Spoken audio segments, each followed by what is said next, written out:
Hello all, வணக்கம். Tamil English சீரீஸோட அடுத்த video. So part 14. இது வரைக்கும் நம்ம சக்ஸஸ்ஃபுல்லாக பார்ட் 13 வரைக்கும் வீடியோஸ் அப்லோட் பண்ணியிருப்போம் இந்த சீரீஸில். ஸோ அந்த வீடியோஸ்லாம் நீங்கள் பார்க்கல அப்படின்னா மறக்காமல் அந்த வீடியோஸ்லாம் பார்த்துருங்க. ஸோ இந்த வீடியோவில் நம்ம என்ன டாப்பிக்கில் ஸ்டேட்மெண்ட்ஸ் அண்ட் கொஷின்ஸ்லாம் பார்க்க போகிறோம் அப்படின்னா, இப்போ தேவை அப்படின்ற ஒரு டாபிக் இருக்குது. ஃபார் எக்ஸாம்பிள், எனக்கு ஒரு விஷயம் தேவை, எனக்கு ஒரு விஷயம் தேடி நான் அந்த சைட் போயிட்டுருக்கேன், ஆர் வேறு யாருக்கோ ஒரு விஷயம் கேட்குறாங்க, அது என்கிட்ட இல்லை. ஸோ இந்த மாதிரி தேவை ரிலேட்டட் டாப்பிக்கில் என்ன மாதிரி ஸ்டேட்மெண்ட்ஸ் அண்ட் என்ன மாதிரி கொஷின்ஸ்லாம் வரும் அப்படின்றதான் இந்த வீடியோவில் ஒரு சில கொஷின்ஸ் அண்ட் ஸ்டேட்மெண்ட்ஸ் எடுத்து பார்க்க போகிறோம். அதெல்லாம் என்ன அப்படிங்கிறத பார்க்கலாம். ஃபர்ஸ்ட் ஒன், நான் இப்போது செல்ல வேண்டும் ஆர் போக வேண்டும். ஸோ ஏதோ ஒரு இடத்துக்கு நான் இப்போ போகணும் ஆர் இங்கேருந்து நான் இப்போ கிளம்பணும் அப்படின்ற மாதிரி ஒரு விஷயம் இருக்குது. இதை வந்து நம்ம எப்படி இங்கிலீஷில் மாற்றுறது? ஸோ நான் வேணும், ஒரு விஷயம் எனக்கு வேணும் அப்படின்னு சொல்லும் போது ஐ நீட் அப்படின்னு சொல்லுவோம். ஸோ நான் அப்படிங்கிறது ஐ, தேவை அப்படின்னா வேண்டும் அப்படிங்கிறதுக்கு நீட். என்ன தேவை? இப்பொழுது செல்ல வேண்டும். I need to go now. இப்போது நான் நவ், செல்ல அப்படின்னா to go. So I need to go now அப்படின்னு சொல்கிறது தான் இந்த நான் இப்பொழுது செல்ல வேண்டும் அப்படின்ற மாதிரி இருக்கக்கூடிய சென்டென்ஸோட டிரான்ஸ்லேஷனாக இருக்கும். ஸோ நான் அப்படின்றதுக்கு ஐ ஆட் பண்ணியிருக்கோம், வேண்டும் அப்படின்றதுக்கு நீட் ஆட் பண்ணியிருக்கோம், இந்த செல்ல அப்படின்றதுக்கு டு கோ, இப்போது அப்படின்றதுக்கு நவ். ஸோ இந்த மாதிரி ஒரு சில சென்டென்சஸ்லாம் பார்த்தீங்கன்னா, ஸோ டைரெக்டாக இருக்கக்கூடிய தமிழ் வேர்ட்ஸ் எல்லாம் இங்கிலீஷில் அப்படியே ட்ரான்ஸ்லேட் பண்ணுற மாதிரி இருக்கும். என்ன கொஞ்சம் ஆர்டர் மட்டும் மாறி இருக்கிற மாதிரி இருக்கும். ஸோ ஒரு சில சென்டென்சஸ் மட்டும்தான் கொஞ்சம் அட்வான்ஸ்டாக சொல்கிறதுக்கும் நம்ம இங்கே ரெப்ரசென்ட் பண்ணுறதுக்கும் வேறு மாதிரி இருக்கும். அதெல்லாமும் அப்கமிங் வீடியோஸில் பார்க்கலாம். ஸோ நான் இப்பொழுது செல்ல வேண்டும் அப்படின்றத I need to go now. அடுத்தது, எனக்கு கொஞ்சம் பணம் ஆர் கடன் தர முடியுமா?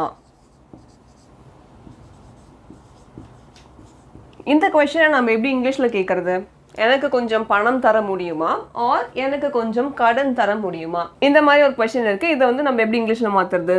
ஸோ முடியுமா முடியாதா அப்படின்றத நம்ம பாசிபிலிட்டி டாப்பிக்கில் கொண்டு வருவோம். ஸோ கேன், யார்கிட்ட கேட்குறோம்? ஆப்போசிட் இருக்கக்கூடிய பர்சன். Can you. ஸோ இந்த மாதிரி ஒரு விஷயம் எனக்கு கொடுக்க முடியுமா? ஸோ கடனோ மணியோ அப்படின்றத நம்ம என்ன சொல்கிறோம்? இந்த கடன் அப்படின்றத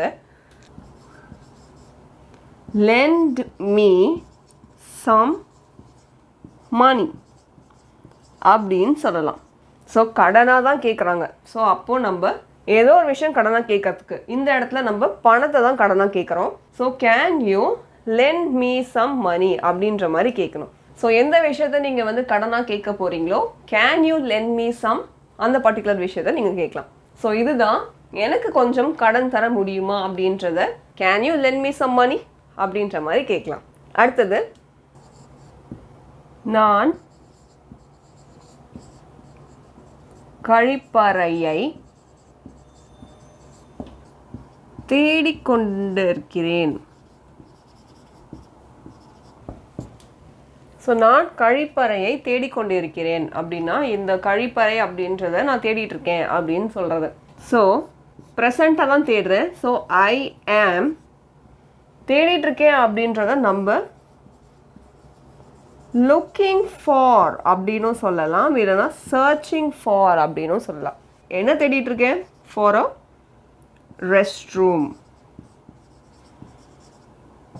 ஐ am looking for a restroom. I am searching for a restroom. So நான் கழிப்பறையை தேடிக்கொண்டிருக்கிறேன் அப்படின்றத I am looking for a restroom அப்படின்னு சொல்லலாம். அடுத்தது, எனக்கு இன்னும் நேரம் தேவை. ஸோ எனக்கு இன்னும் நேரம் தேவை அப்படின்றத, எனக்கு அப்படின்றது ஐ, தேவைன்னா நீட். என்ன தேவை? இன்னும் நேரம் அப்படின்னா I need more time. So எனக்கு இன்னும் நேரம் தேவை அப்படின்றத I need more time. So ஏதோ ஒரு விஷயம் டிசைட் பண்ணுறதுக்கு ஆர் ஏதோ ஒரு விஷயம் வந்து கம்ப்ளீட் பண்ணுறதுக்கு எதுக்காக வேணால் இருக்கலாம். பட் எனக்கு இன்னும் நிறைய நேரம் தேவை அப்படின்றத ஐ நீட் மோர் டைம் அப்படின்ற மாதிரி சொல்லலாம். ஸோ எதுக்கு அப்படின்றத நம்ம இங்கே டு அப்படின்னு போட்டு கூட அந்த இடத்துல ஆட் பண்ணிக்கலாம். I need more time to decide. I need more time to complete. I need more time to get ready. So நமக்கு என்ன தேவையோ அந்த இடத்துல நம்ம டு அப்படின்றத ஆட் பண்ணி கூட இந்த சென்டென்ஸோட கம்பைன் பண்ணி யூஸ் பண்ணலாம். அடுத்தது, யாரோ உங்ககிட்ட வந்து ஒரு விஷயம் இருக்கா அப்படின்னு கேட்குறாங்க.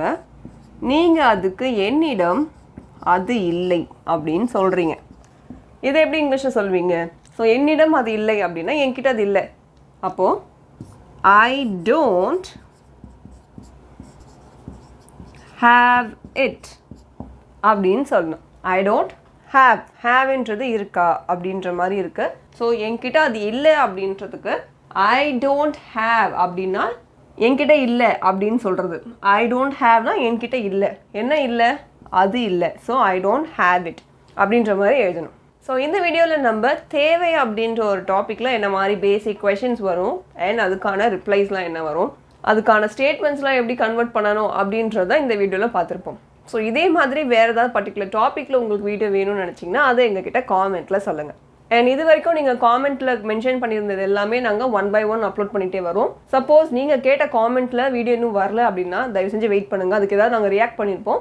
சப்போஸ் ரியாக்டும் நாங்கள் பண்ணலை அப்படின்னா அகெயின் அந்த காமெண்ட்டை நீங்கள் மென்ஷன் பண்ணுங்கள். மேபி அது ஏதாவது ஒரு ரீசன்னால மிஸ் ஆகிருக்கலாம். ஸோ மறுபடியும் அந்த காமெண்ட் பண்ணுங்கள் அண்ட் கூடிய சீக்கிரமே அதை நாங்கள் வீடியோவாக எடுத்து அப்லோட் பண்ணுவோம். ஸோ இந்த மாதிரி வீடியோஸ் உங்களுக்கு பிடிச்சிருக்கு அப்படின்னா லைக் அண்ட் ஷேர் பண்ணுங்கள். ஸோ நெக்ஸ்ட் வீடியோவில் நெக்ஸ்ட் என்ன டாபிக் அப்படிங்கிறத பார்க்கலாம். Thank you so much.